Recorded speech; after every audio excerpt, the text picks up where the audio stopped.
télévision Futur Média mbokk yi ñoo ngi leen di nuyu bu baax a baax di rafetlu ni ngeen àndee ak suñuy programme fas yéene ànd ak yéen ci xibaaru timis yi la ca gën a fës bokk na ci jëye ji am ca Ngaskop di dëkk bu nekk ca département bu Bambey foofee benn miir moo fa daanu ci ay gone biig la jëf ji xewe ba ñaar ci ñoom ñàkk ci seen bakkan lu aju ci seeni néew ma nga yóbbu ca morgue ba l'hôpital bi xale yi faatu kenn ki fukkeet lam ki ci des mi ngi toll ci fukkeet ak ñett ñi caabi féete ginnaaw seenub lim takku lool ci réewum Sénégal lu ni mel nag tax na kuréel gi nga xam ne mooy taxawu ñi caabi féete ginnaaw di association de soutien et réinsertion détenus joxe ci xalaatam seen bëgg-bëgg moo di njiitu réew mi Macky Sall tabax wala boog état bu Sénégal tabax ay kaso ñu recruter ay magistrat ngir kon àtteb ñi amlante ak yoon mën a gaaw. leneen ci wàllu xibaar bokk na ci assemblée nationale mi adopté deuxième loi finance rectificative 2021 député yi fare ci kujje politique gi gis ne nañu ko doxalee dalul seenum xel ñi fare ci nguur gi gis nekk leeraange rek tax ñi yore wàllu budget ñëw kon ci assemblée nationale ngir di ko leeral. leneen ci élection locale yi ñu dëtmal kuréel gi nga xamante ne ji moo di cadre unitaire de l'islam au Sénégal li ñu bëgg moo di ñu amal ko ci dal sàkku nañu ci état bi ñu organiser élection yi lépp jaar ci leeraange waaye te ñi seq géopolitique bi góorgóorlu kon ba fitna bañ a yeewu ci mim réew mbokk yi lii moo fi gën a fës ci ay xibaar ngeen taaxirloo ñu faram fàcceel leen ko.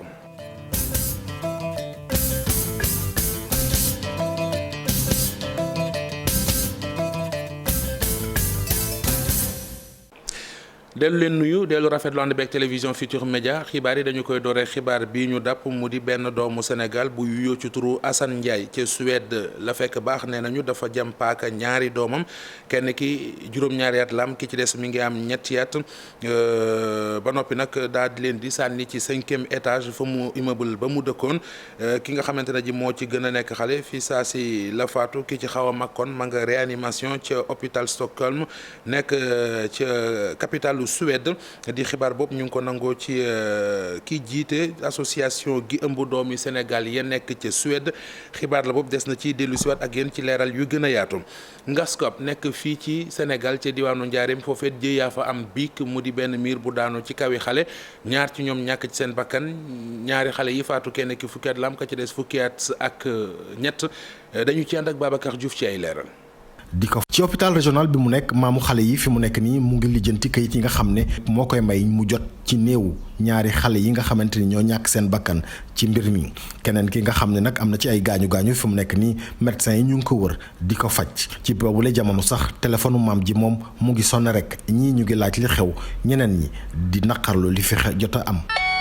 allo ma sœur omi Moussa Goudou ka jeg un mana ko bala xotik un pour te jàng. mbir mi nag mu ngi am ci 23h ci guddik dimanche jàpp alterné foofu ci Ngaskop maamu xale yi di ñëwaat ci mbir mi ni mu demee. affaire bi ñu reere ba lañu dem ba dem tëdd booba la miir bi daanu seen kaw. te day yëkk-yëkk rek dëgg. néeg bi kii la néeg am banque la woon. mais 3 côtés yi dañ leen a sakkat mu desoon benn koñ boo xam ne dañoo béy woon noonu miir bi miir boobu nag xam naa dafa kii ci suuf rek dag moo jékki-jékki nag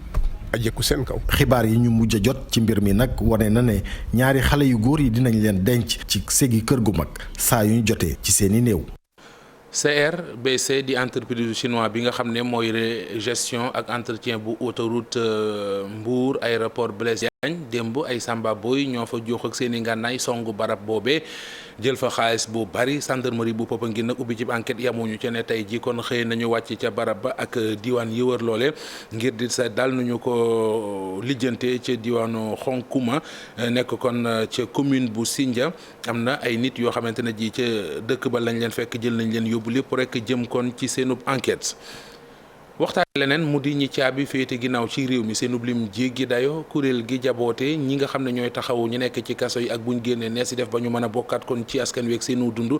joxe nañu ci seen xalaat seen càkkuteef bokk na ci sàkku ci état bi mu tabax ay kaso ci réew mi waaye te recruter ay magistrat ngir ñi am lante ak yoon seenub coono mën a wàññeeku reportage Abdou Diouf Diagne Abdourahmane Bamba.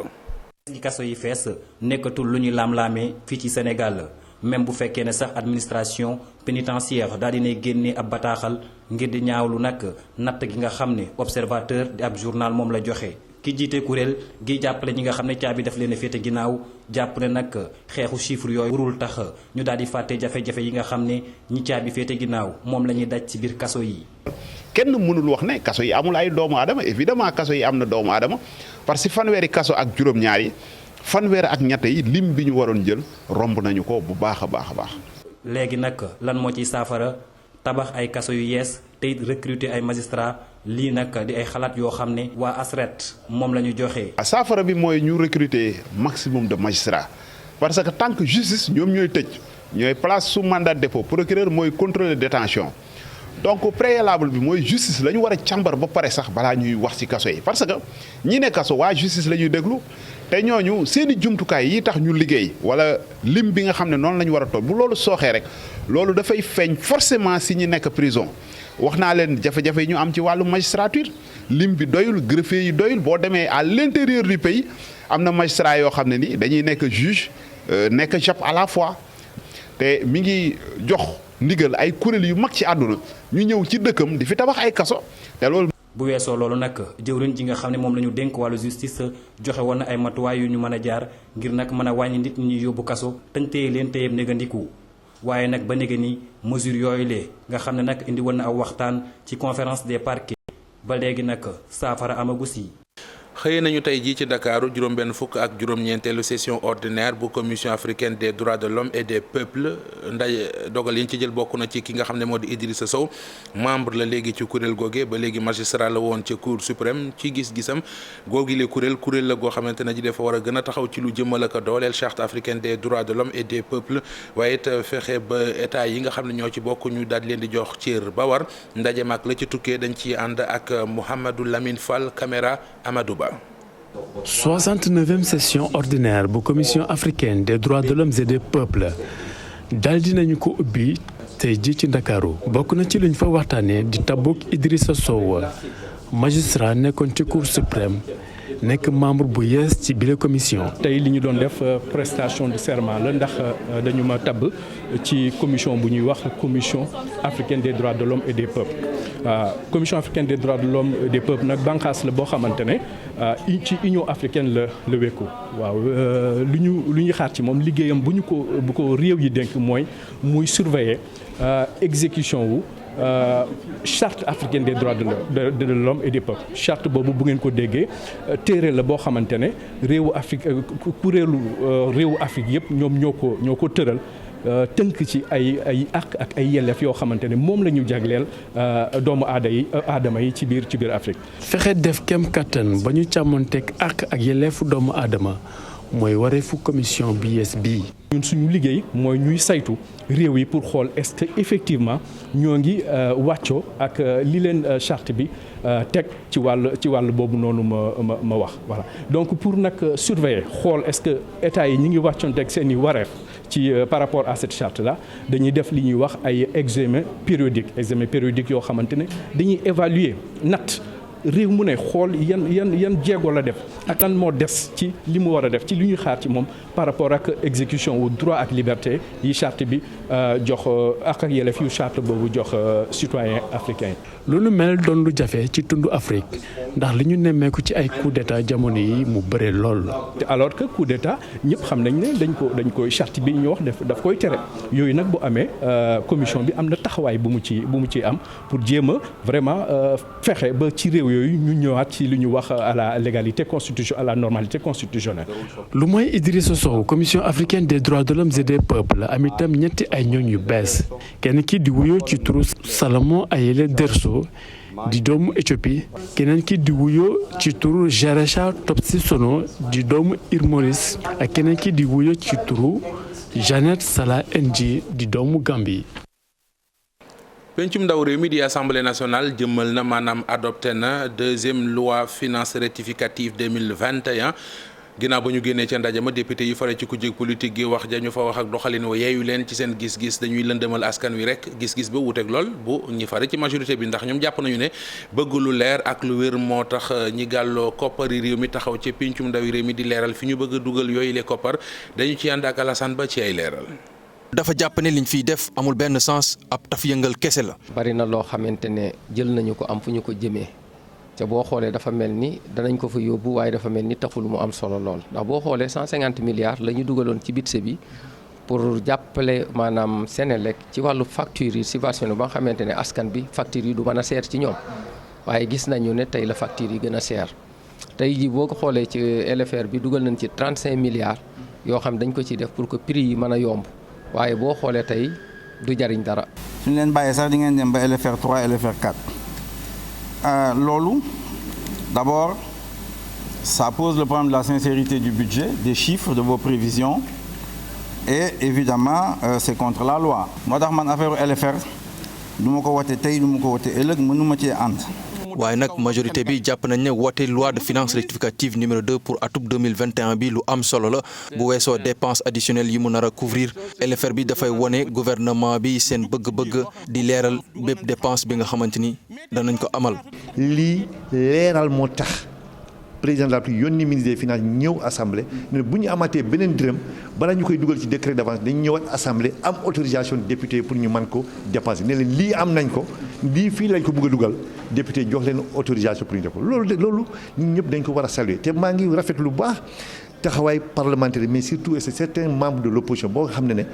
ñoom ñi dañ ko après dañ ko rafetal dañ ne lii def lu rafet la. loolu mu ñu gën a firndeel ne ki nga xam ne mooy jiitum réew le président Macky Sall lenn moo ko ñor mooy luy saafaral jafe-jafe askan wi ak tamit am na tamit subvention tey subvention 35 milliards boobu nga xam ne tey dañ ko jëmale ci wàllum électricité muy loo xam ne moo tax ñun tey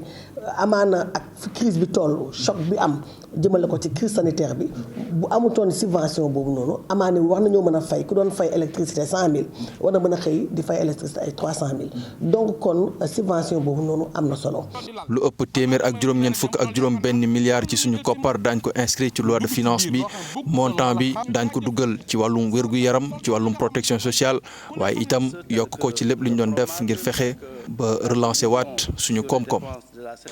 cadre unitaire de l'islam au Sénégal tey jii xëy nañu ab janook taskatu xabaar yi jàmm lañ ci doon waxtaane ak di ko ca woote jàmm ji jëm ci élection locale yi ñu dëdmal sàkku nañu ci état bu Sénégal mu góorgóorlu organiser élection yi ba dara bañ ci am lu ñuy ñaxtu ko xultu waaye ñi séq géopolitique bi ñu def seen kéemtalaay kàttan ba bañ ci yee fitna ndaje mañ séqoon ak taskatu xabaar yi doonoon ci teewaayu Fat Bint Konté. unitaire de l'islam fii ci Sénégal tey nag dafa dox li nga xam ne moom la ñuy wax tànku jàmm ndax bi mu seetloo ne élection yi mi ngi waaj a jub si moom CUDIS mu taxawal benn charte de non violence jagleel ko ñi nga xam ne ñoom ñuy acteurs politiques yi de. am na ku fi wax yi nervi yi yaakaar naa dañu war a bannir lépp luy ay ministre privé ci réew mi loolu ay taxawaay la yoo xamante ne taxawaay yu mucc wala waroo ak sàmm jàmm ci réew mi la. am na violence gis nañu violence verbale yi fi am léeg-léeg nit yëkkati kaddu goo xamante ni day yee fitna wala ba kaddu goo xamante ni day woo nit ñi ci fitna loolu it war nañ koo boole ci charte boobu kon charte bi da muy tëddee lañ ca war a dugal waxtaan lay doon ak mbooleem kilifa diine yi ci réew mi ak mbooleem kilifa politique yi ci réew mi ñu nekk ci opposition comme ñu nekk ci état bu ko defee ñu d'accord ci signé ko waaye du nekk signature kese mais da nga koy signé ba pare adopté ko. fan yëpp mi ngi seetlu ni kaddu yi ñaaw mi ngi jupp ci diggante ñi nga xam ne ñoom ñoo di waa kujje gi ak ñi nekk ci nguur gi te loolu nag bu jëmee ca kanam jéey rek lay indi. kii ne dinaa taal réew mi kii ne ko mënoo maa xoqatal loolu ay jafe-jafe la ñuy jur loolu moo waral tey suñu taxawaay bi yaakaar nañu ni bu ñu demee ba nga xamante ni charte boobu taxaw na incha allah dootul am kuy xoqatal keneen nit du tontu ndax tontu yeeg xoqatal yi ñooy indi li ñuy wax escalade verbale te escalade verbale mooy indi ay manifestation indi ay violence physique ci nit ñi. ba tax ni CUDIS nag nee na pour respecter li nga xam ne moom moo di jeu démocratique bi faaw nag ñu organiser it ay élections yoo xam ne dafa jaar yoon libre et transparente. waay loolu bu ñu ko yàq kon nañu dellu si waat xel yi ndax élections yi ñëw na. léegi rek ci janvier 2022 incha allah buñ ci yàlla yóbboo su ko defee buñ ci àggee nag ku ci nekk rek def ko ci jàmm ñun ñi nga xam ne ñooy wote ku ne jël saw carte xool la doy nga dem sànni fa saw xob demaat toog ko gañe ñu félicité ko ka gañewul xam ni yoon yemul ci benn mu waajalaat rek yeneen i élection jëlee ay njàngat ci événement mars yi passé waa CUDIS nag ñoom ña ngay ñaawlu violence physique et verbale yi nga xam ne am na fi jamono yi ñu wees te nag di ñaax acteurs politiques yi ñu am li nga xam ne moom moo di esprit de dépassement ngir rek préserver li nga xam ne moom moo di suñu jàmm ji nekk ci Sénégal. waxtaane wàllu politique ci diwaanu Ziguinchor coalition bi nga xam ne moo di defar sa gox gannaaw ba ñu rejeté seen liste yi ñu daal di def recours ñu rejeté waat seenub liste ñoom nag ak jaaxle la ñu amee ndax daal nee nañu ba léegi lu tax ñu rejeté liste yi xamuñu ko te ci jamono yi ñu rejeté seen liste am nay liste yooyu ba nañ leen ñu jàll loolee tax na kon ñu bëgg ñu leerale leen gindi leen ci kaamee seen kàddu mi ngi wuyoo ci turu Lamine Diédhiou des koy déglu ak Boubacar Diassi. suñ tànk fii mooy dañu ñëw vraiment pour dénoncer waaw pour wax suñu naqar mooy déposer nañu suñuy dossier suñuy liste à temps amul sant yàlla amul benn kayit bu manqué lépp mat na amuñu retard aussi 2 jours après préfet bi wooñu wax ñu ni suñu liste dañ ko rejeté ñu nangu ko tamit mais li ñu constaté mooy moment bu muy rejeté suñu liste moom sous-préfet mayuñu pour ñu mën a corriger manquement yooyu tel que ni ko loi bi mayee mu xañ ñu ko ba pare may ko ñeneen donc comprendre ñun lan moo tax ñun mu nangul ko ñooñu ba pare mu bañal ñu ko mooy benn ñaar ñu déposer un recours au niveau de la cour d'appel bu Ziguinchor malheureusement pour ñun la cour d'appel a validé d'accord nañu ci rejet bi ñu rejeté suñu dossier ñu nekk ci tànku également def recours au niveau du conseil constitutionnel mais dañu bëgg balaa recours boobu ñu koy entamer dañu bëgg président ci boppam mu dégguñu président am na droit vraiment mu choisir candidat bu ko neex am na droit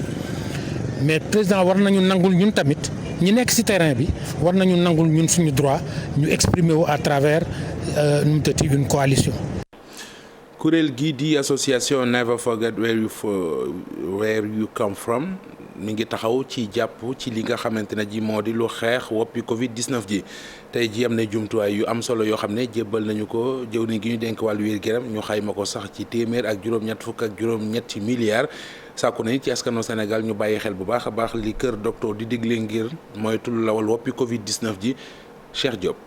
mel ni taxaw xeex li nga xam ne moom moo di coronavirus daal dinañ koy amal lépp lu ñeel wàllu jumtuwaay ñu mën ci ràññee lu ci mel ni ay chaise roulante ay blouse ay gants ak yeneen i jumtuwaay yoo xamante ni mënees na koo jëfandikoo ngir faagaagal li nga xam ne moom moo di coronavirus. dañu gis ne Sénégal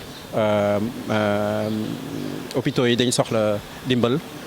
ñu dajale matériel bu nekk États-Unis si benn hôpital bu nekk foofu bu tudd Baylor Scott ak suñu collaborateur bu tudd Mamadou Diène ñu contacté à station bi ñuy wax ànd xeex cancer fii xool daal ne mën nañu def benn action boo xam ne dina dimbali hôpitaux yi fii donc ñu def benn don ay matériaux principalement matériaux chirurgicaux d'une valeur de 178 millions loolu nag dañ koy distribuer après si ay hôpitaux. mu nekk aw initiative boo xamante ni ministère de la santé mi ngi koy rafetlu bu baax a baax naka noonu itam muy sàkku ci askan wi ñu woyal sensibilisation bi. dañuy rafetlu li ngeen def di leen ci gërëm di leen di féliciter itam ñu bañ a jàpp ni fu ñu toll ci wàllum xeex bi mbir bi xaw na wàññeeku ñu bàyyindiku xeex bi dafa war a wéy ba feebar bi nu mu jugee fii. association Never Forget Where You Come From daal di taxaw temb dugal yoxoom ci li nga xam ne moom moo di guerre bi mu mel ni itam lu ni mel bëgg na cee jàppale gouvernement bu Sénégal. suñu objectif mooy dimbali que ce soit si domaine u santé bi mais domaine u éducation yi surtout éducation xale yu jigéen ñi donc suñu association bi Never Forget Where You Come From mooy bul fàtte mukk fi na jóge. association Never Forget Where You Come From taxaw ngir rek jàppale bépp kër docteur boo xamante ni mi ngi fii ci réew mi bëgg-bëggam bokk na ci daal di fexe askan wi di am paj mu mucc ayib. wàllu tàggat yaram ak football defub taxaw seetlu ci football katu Sénégal bii di Ismaïla Camara seetlu nañu ne daanaka juróom-benn weer a ngi ak lu teg moom Ismaïla Camara di wane boppam ci football bi bu dugalul joxe na ñu dugal ñu gis ne lu aju ci yenn borom xeltukat yi wàllu football nee nañu daal fokk Aliou Cissé di football loo mu di ci laafu càmmoñ bi bokk na ci li ko may taqe gi muy wane moom football katu Sénégal boobee toll ci ñaar fukki at ak ñett Cheikh Sadibou Diarra. le pàcc éliminatoire coupe du monde 2022 bi wane si mën-mënam ak efficacité am li ñu koy teg léegi ci aile gauche bi ñu gis ni bokk na ci li ko may. boo ko tegee côté gauche bi avantage am mooy nekk ne day mën a repiquer ci biir axe bi gaaw a jot surface bi xam ne day am koo xam ne nag dafa am tir tiram dafa baax pied droit am dafa baax donc da koy permettre soit mu mun a dóor soit comme dafa gaaw day gaaw a yegg ci surface bi te boo ko laalee mu am penalty day ko xam ne daa xam nu ñuy daanoo donc moo tax buñ ko tegee côté gauche. ndar bi ñu jàpp ne mën na def lu raw li muy wane jamono ji. souvent. raaya Afrique bi ñuy yóotu ay jëfam bokk nañ ci lu ko mën antul loolu dina tax woyam gën a rafet. Cheikh Sadibou Diarra doon ñu indil ay leeral jëm ci footballkat bi di Ismaïla Sarr ginnaaw football waxtaanee wàllu golf ak ay participants yu yees yoo xamante ne ji kon dañuy tàmbali jouer golf duñ leen faral di ci dégg nag waaye gi la yoon moom ña nga ca mu di avocat yoo xam ne nee nañu pola moo xamante ne ji daal xam ko yombul waaye danañ def seen kéemtalaay kàttan ngir fexe ba wéyal di golf Mamadou Ndiaye la ñu ci àndal. ci benn bis avocat yi sori loolu tribunaux yi ñëw fii di amal golf daanaka waxtu biñ leen tëraloon doy toon. ni ma ko gisee nii golf bi dafa nekk loo xam ne dafa boole lëkkaloo méngale da nga maam xel xalaat ak tam da nga maam yëngatu ci sa yaram tàngal yaram donc ñun ñu ñëwoon donc pour ñu jàngal ñu won ñu ni nga xam ne nii moom la ñuy defee golf alors écoute comme xel du doy ku nekk ñun boo fi jógee xëy na dina am loo fi jàng ëllëg ak si biir jombul am na ci ñoo xam ne ñi xëy na seen xel dina daj ñu del si waat fi sama yeboone la sax man ci sama bopp sama xel mën na koo daj li may ragal rek mooy est-ce que jot gi dina ma ko may. golf nag ngir mu gën a ubbeeku laaj na ñu gën a fësal lii ñuy def. que golf dafa nekk loo xam ne kat am na solo ndax ni parce que ñun Sénégal suñu dëkk tourisme la soo amee nag nit ñi avocats yi ñoom mooy suba suñu amee ay clients yi jóge bitim réew mun nañ leen indi fii ñu jouer loolu yëpp mun na entraîner tourisme gën a positionner Sénégal comme un pays touristique donc ñu koy rafetlu di yaakaar ni espérer aussi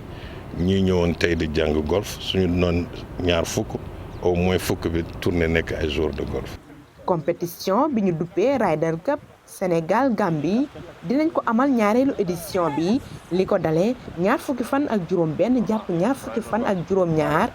ci weeru novembre ca Banjul bu boobaa juróom-ñetti professionnel dinañ ca bokk ak ñaar fukki amateur bëgg nañu nag sport bi gën a jëm kanam ñu gën ci am yaakaar. Maymouna Ndiaye jaajëf jërë ngeen jëf yeneen mbokk yi ci ànd bi ak télévision Futur Média fii lañ yem ak yéen ci xibaaru timis yi 20h di ngeen ànd ak Chérif Cheikh Ahmed Tidiane Diop ci xibaaru tubaab yi yàlla nañu yàlla dooli jàmm ñu fanaan jàmm ba suba ak jàmm.